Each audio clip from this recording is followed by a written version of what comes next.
Good morning. It's actually not a good morning at all. It's a great morning because we have 300 committed educationists who feel so strongly, so passionately about educating, training, preparing our children, the future of our country. So let's put our hands together for the amazing 300 passionate educationists here. It's indeed a privilege for me to be here amongst all of you. I want to thank you for your amazing, tremendous contribution to society 24/7, 365 days. I want to thank Annapurna ji, Ankita, the amazing HD PACE team for giving me this opportunity. I've been a pediatrician for more than 2 decades, so I end up spending time every day with parents, with children. And quite often I ask parents this question, are you stressed being a parent? And virtually every time the answer is yes.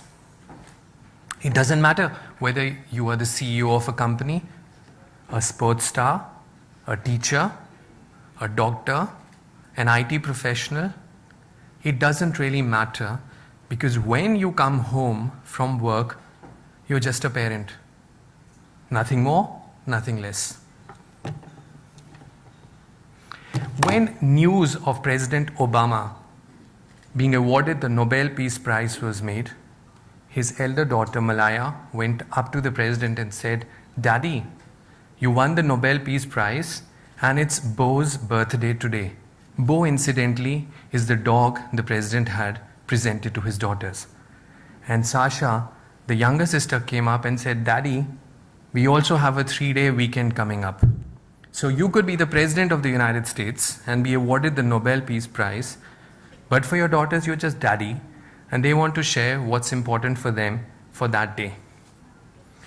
For a child to be a child, it's relatively simple. It comes naturally.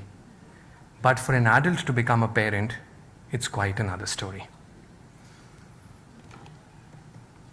There are many, many questions that bother a parent.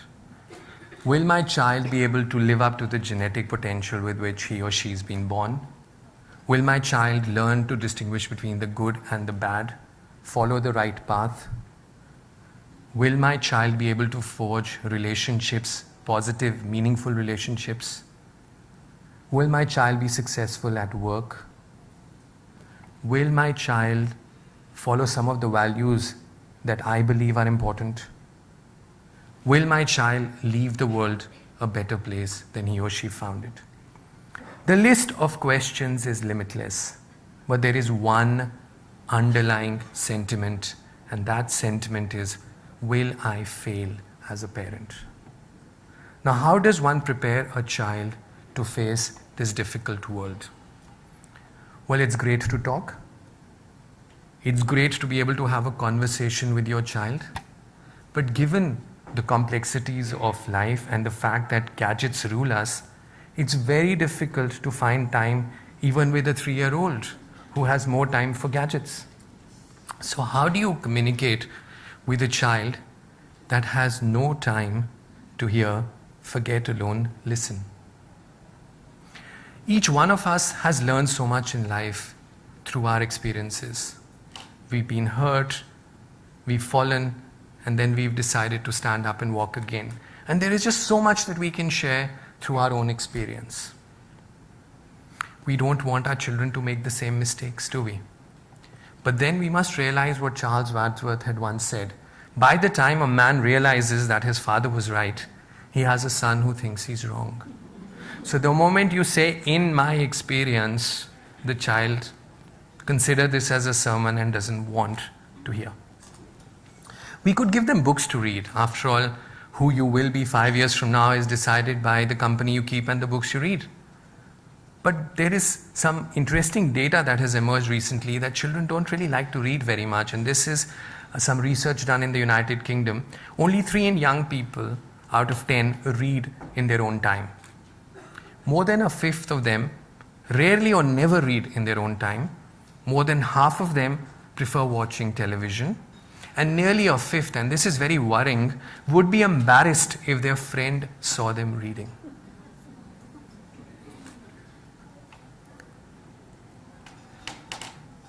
What did I learn from seeing so many children interacting with parents, interacting with relatives, seeing how they raise their children, helped me develop a method. And that's what I'm going to be sharing with you. And it's relatively simple. The whole idea was to get 15 minutes with Devang, our son, 15 minutes of undivided time. And I want to stress here, undivided time.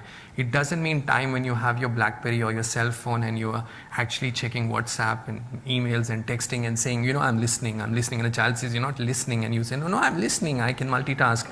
That is not undivided attention. So the idea was to get 15 minutes. It couldn't be a fixed day. It couldn't be a fixed time, because then it would become formal and children don't like that. That would be too structured. So the idea was to find 15 minutes when Devang wanted those 15 minutes. And typically it would start with Devang talking about something that had happened at school, something that had happened in the playground, something that his friend had said, and then me trying to weave a story around that incident and really trying to structure the story around a value that I believed was important. For it to be meaningful, it had to be a two-way conversation. It couldn't be that I was driving the conversation, Devang was driving the conversation.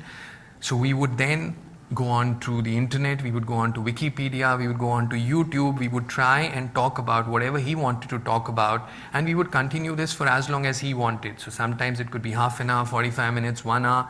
But the moment he said enough, we'd stop. It wasn't something, no, give me 5 minutes more and I want to actually tell you something more. We would just stop because this was his activity. He was in the driver's seat.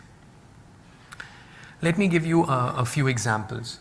A newer version of the iPhone had been released, and all of you know that what that does to a parent. Your child comes up to you and says, I want that phone. So Devang was the same. He came up to Nandini, my wife, and I said, I want this iPhone. And I said, why do you want it? And he said, it's such a wonderful gadget. Just look at the exterior. And what's inside? It'll make me become a better student. I'll be able to get all the information from Google at one touch. I will be so good. I will be so knowledgeable. And he went on making a very, very compulsive case for buying an iPhone. And that's when I thought, wow, this is a great opportunity. Let's talk about the highs and lows of Steve Jobs' life, an amazing life. So we actually turned the conversation about buying an iPhone about Steve Jobs' life. We were watching Shakira performing at the FIFA World Cup inaugural in South Africa, and suddenly the camera moved on to Nelson Mandela. And I said, wow, this is a fantastic opportunity. Why don't we talk about forgiveness? Because there has been no better example than Nelson Mandela, that he left for this world about forgiveness. Imagine being tried for treason, being sent to the Robben Island prison, being put in a cell 7 feet by 5 feet. And as Mandela described in his autobiography, it took 3 paces for him to cover his cell. He was a category D prisoner, which meant that he could receive only 1 visitor in 6 months and 1 letter. And that letter too was censored. When his son died, he was not given permission to attend the funeral. He spent a total of 27 years in jail in 3 different prisons. And when he became a free man, what did he do? He had no grudges. Who did he invite for his inauguration when he was being sworn in as President of South Africa? He invited Christo Brand, who was a prison warden at Robben Island. He invited Perry Yutar, the public prosecutor who had asked for the death penalty for Nelson Mandela, for a meal. After the meal, people asked Nelson Mandela, this man had asked for the death penalty for you and you invited him for a meal. And Mandela said he was just doing his job. Could there be a better example of forgiveness? When Nandini and I came back from the United States Service Club to see the inauguration of the 44th President of the United States, Mr. Barack Obama, in 2008 on a giant screen, we started talking about the power of a dream. A dream that Abraham Lincoln had seen, a dream that Dr. Martin Luther King Jr. talked about when in 1963 he led 250,000 people in the march to Washington and he said, I have a dream. That famous speech, I have a dream today. And that dream took nearly 150 years to materialize when Mr. Barack Obama was sworn in as the President of the United States. I was very cautious about not talking about my own experience because I was very mindful of what Mark Twain had said. When I was a boy of 14, my father was so ignorant, I could hardly stand to have the old man around. But when I got to be 21, I was astonished at how much the old man had learnt in 7 years. The type of engagement that I have described cannot take place with a very young child. But what parents need to remember is that children are keen observers. Their eyes intently see, their ears hear, and their mind processes what they see around them. And this leaves a lifelong impression. You can have a child react in the way he had seen his father react 15 years later when he is faced with a similar situation. And this is something that we as parents quite often ignore, we forget.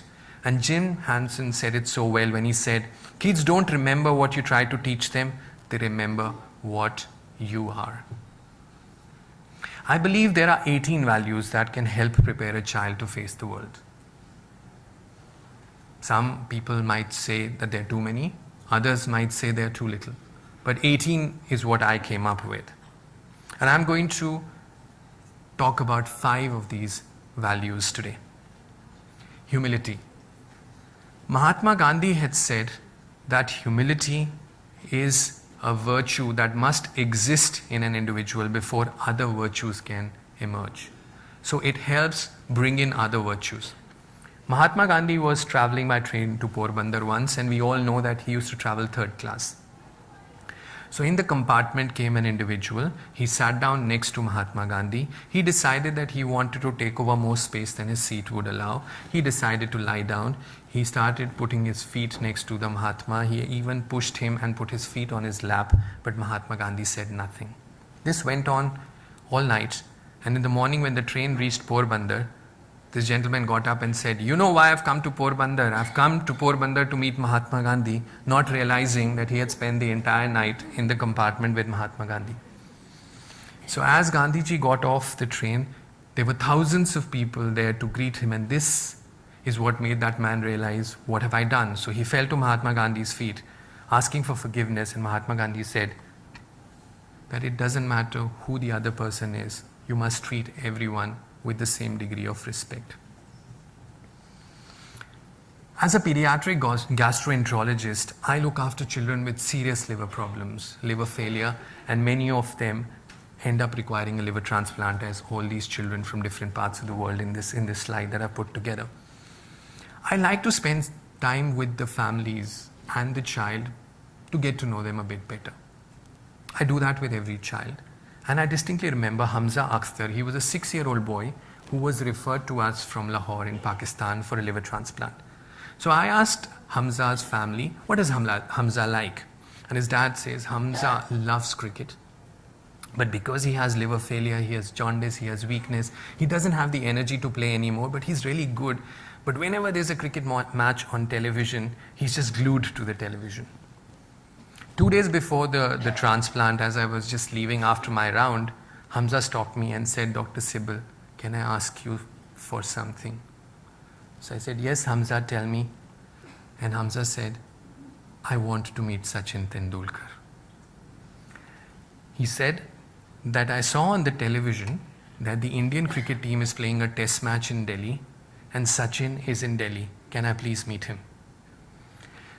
So I told Hamza and his family, I'll come back to you in a few hours. And as I left the room, I thought to myself, here is a child who's going to undergo a liver transplant 48 hours later. The success rate of a liver transplant is 90%. What if he doesn't make it? I will be haunted by this thought that this child wanted to meet Sachin and he couldn't meet Sachin. But at the same time, I was aware of the difficulty in getting a child to meet Sachin. Every child in India wants to meet Sachin Tendulkar. So I decided to give it my best shot. I went to the Firozshah Kotla Stadium. I got in touch with the medical team and I said, I want to meet Anjali. Anjali Tendulkar is a pediatrician. So I got in touch with Anjali and I said, Anjali, this is my predicament. can Sachin meet Hamza? So she said, doc, give me a few hours, I'll talk to Sachin and I'll come back to you. So a few hours later, Anjali called me and she said, yes, Sachin will be happy to meet Hamza. Bring him to the hotel. So as I came home, I told Devang that I'm taking Hamza, and Devang pleaded with me, please take me along. How can you do this? So I said, fine, Devang, you come along. So Hamza's father, Devang and I went to Sachin's suite. I saw that Hamza had a tennis ball and a cricket bat with him. I thought, yeah, sure, he wants to get the ball and the bat autographed. So we entered Sachin's suite. Anjali gave some chocolates and we started chatting, and Hamza, instead of asking for an autograph, told Sachin, I want to play cricket with you. So Sachin said, sure, I'll bowl you bat. And this went on for half an hour till Hamza got tired and he said, I'm tired now. Sachin was willing to play with this little boy that he didn't even know. And that day I realized that Sachin is worthy of the love that he receives from millions of fans, because he is such a humble man. 2 days later, Hamza was transplanted, and this is Hamza sending out a message to Sachin through a newspaper. It's been 10 years, Hamza is 16 years old and is leading a normal life and is in class 10 in Lahore. I'm sure Hamza thinks about that evening in Sachin's suite. Devang and I do often too. Do you wish to rise? Begin by descending. You plan a tower that will pierce the clouds. Lay first the foundation of humility. We all want to do so much, don't we? We try, and then we meet an obstacle, and then we give up. Sometimes there are justifiable reasons, and sometimes there are reasons that we can justify very well to ourselves. And every time I meet someone who complains about, the odds were against me, I tend to tell that individual about what I see in hospital every day. Babies, children with cannulas, with intravenous fluids, with catheters, having blood tests, going through pain, their families smiling, hoping for a better tomorrow. There are some amazing people in this world who never give up. Jodie Miller was 3 years old when she started to develop convulsions. She didn't develop one convulsion, two, but there came a time when she was having 100 convulsions a day. Imagine, it is so terrifying for a parent to see a child have a convulsion that lasts 30 seconds. Imagine your child going through 100 convulsions a day.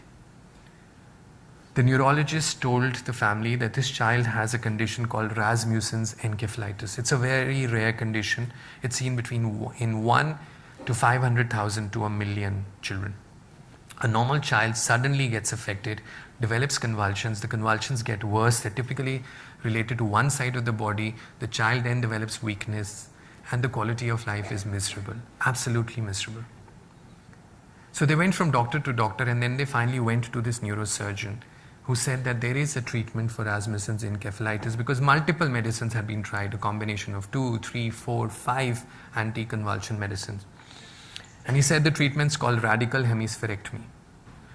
Radical is putting it mildly, because in this condition you don't remove 5%, 10%, 20%, 30%, 40%, but remove half the brain. Because the convulsions start from one side of the brain, so if you remove that side of the brain has two halves, as we know, the convulsions stop. Imagine as a parent being told that the only treatment is to remove half your child's brain, and we know that the critical functions at little parts of the brain, 5 centimeters, 2 centimeters, even 1 centimeter have on speech, on behavior, on writing. So to be told that half the brain is going to be removed. But this family, the Miller family, wasn't going to give up. This was the only chance their daughter had, and they agreed for this surgery.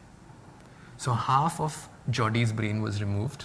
Of course, because the brain in a child is more plastic, fluid fills in on the other half, and slowly, through rehabilitation, some of the functions that were taken care of by the half that is removed are compensated by the other half. So Jodie went through prolonged rehabilitation. It was a very stormy course. She was in hospital for a very, very long time. She went home.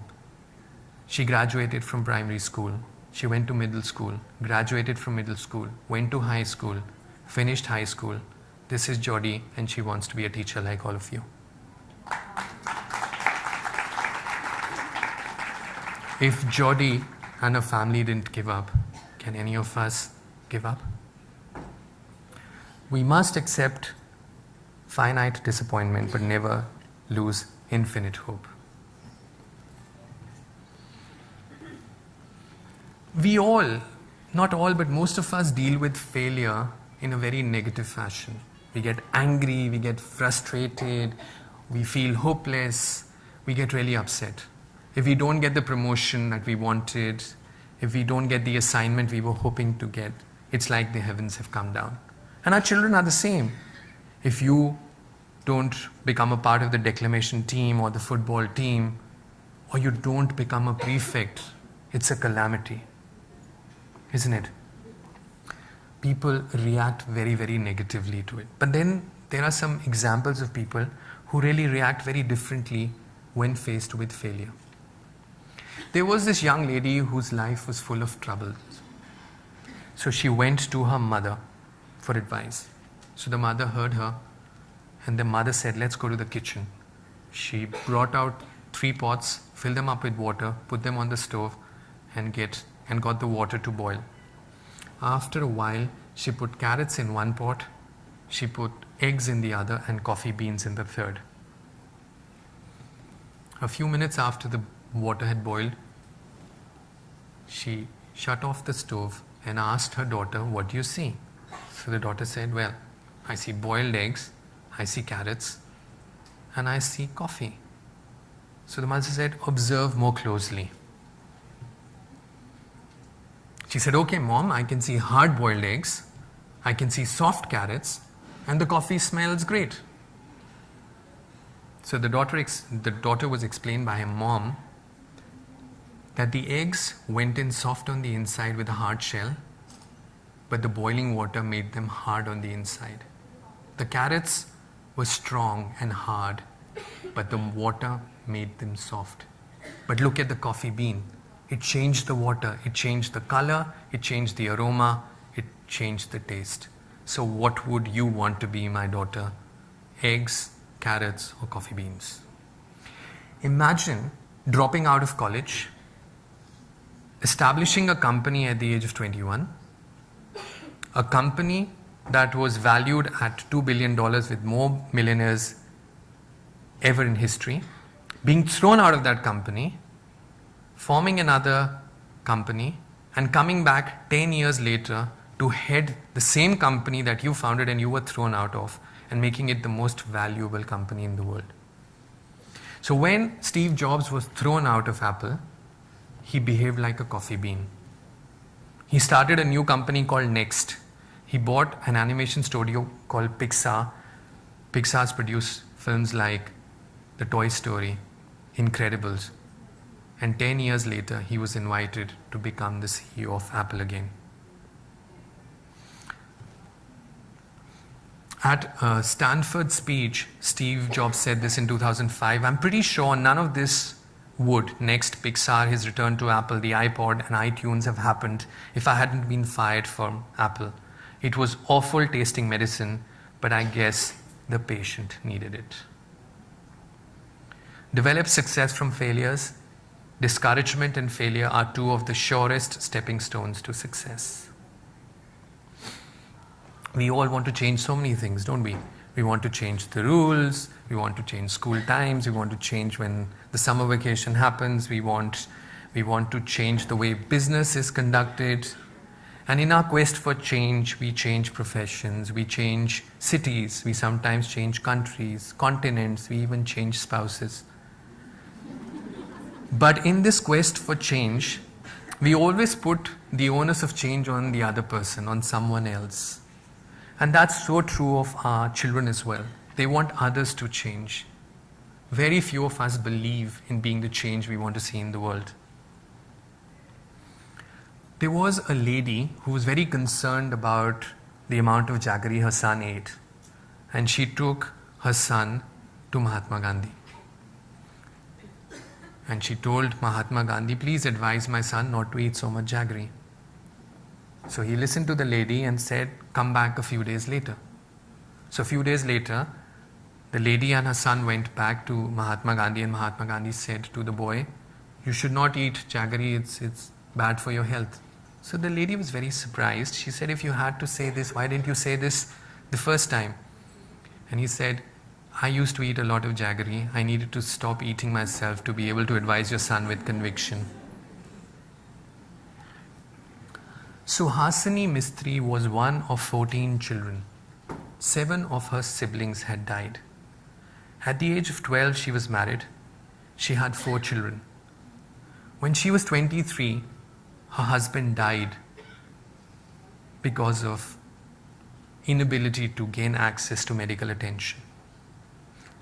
So when she was grieving, she made herself a promise and she said, "What has happened to me should not happen to anyone else. Somebody should not die because they couldn't get medical attention." Because she was illiterate, there were very few job opportunities for her. She also had to raise 4 children single-handedly. 2 of these children were put in an orphanage. But as her children were growing and she was struggling, she kept thinking about that promise. I need to make a hospital. Her daughters got married. Her older son became a laborer. And she kept thinking about that hospital. And then she realized perhaps that hospital could be made if her youngest son, who was quite bright and who was in an orphanage, were to become a doctor. She encouraged him to study. And he was a hard-working student. He got through the All India entrance exam and got admission in Calcutta Medical College. He got a scholarship. He finished his MBBS. In the meantime, from her earnings over 20 years, she had managed to save 10,000 rupees. With that 10,000 rupees, she bought some land in her husband's village. And 23 years after his death, she established the Humanity Hospital. Her son started working there. They managed to get support from other villagers. Today, the Humanity Hospital has 30 beds, 2 operation theatres, and 22 doctors visit this hospital in West Bengal. So if Suhasini Mistry could do it, anyone can. It's just a question of, do you want to be the change you wish to see in the world? The world is changed by your example, not by your opinion. We all have so much, don't we? But we don't quite realize the value of what we have till we lose it. Take health, for example. We don't really bother about health till we become unwell. When we lose a friend, we value that friendship. And our children are like that as well. They take clothes, shelter, food, a school to go to, vacations, birthday parties, all for granted. They don't quite realize that there are millions of children across the world who don't have any of that. But it's really not their fault. Why is it their fault? Because they haven't seen their parents express gratitude for what they have. So where will they learn that from? Arthur Ashe won the US Open in 1968. 2 years later, he won the Australian Open. And in 1975, he won the Wimbledon. And when he won that Wimbledon final, it was described as one of the most incredible victories in tennis history. He became very popular. He became president of ATP, the Association of Tennis Professionals, had a huge fan following. At the age of 36, he had a heart attack, and then he had a bypass that year. And a few years later, he had another bypass, a quadruple bypass. And because of the blood that he was given during the second operation, he got an HIV infection. HIV was not known at that point in time, and he developed AIDS. In 1992, he made the announcement to the world that he had AIDS. His friends were devastated from across the world, and one of his fans wrote to him, "Why does God have to select you for such a bad disease?" And this is what he said. The world over, 50 million children start playing tennis. 5 million learn to play tennis. 500,000 learn professional tennis. 50,000 came to the circuit. 5,000 reached the Grand Slam. 50 reached Wimbledon. 4 to the semis and 2 to the finals. When I was holding a cup, I never asked God, why me? And today, in pain, I should not be asking God, why me?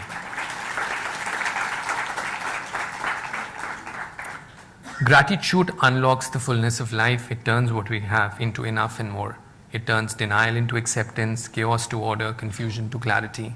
It can turn a meal into a feast, a house into a home, a stranger into a friend. In addition to the 18 values, I believe there are 50 do's and don'ts for parents that can help them prepare their children to face the world.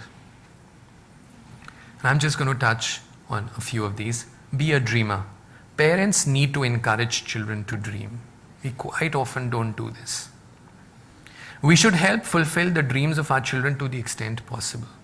Of course, we have the other extreme where parents just do more than they can possibly afford, whether it's physically or financially. But we must encourage and must do whatever we can.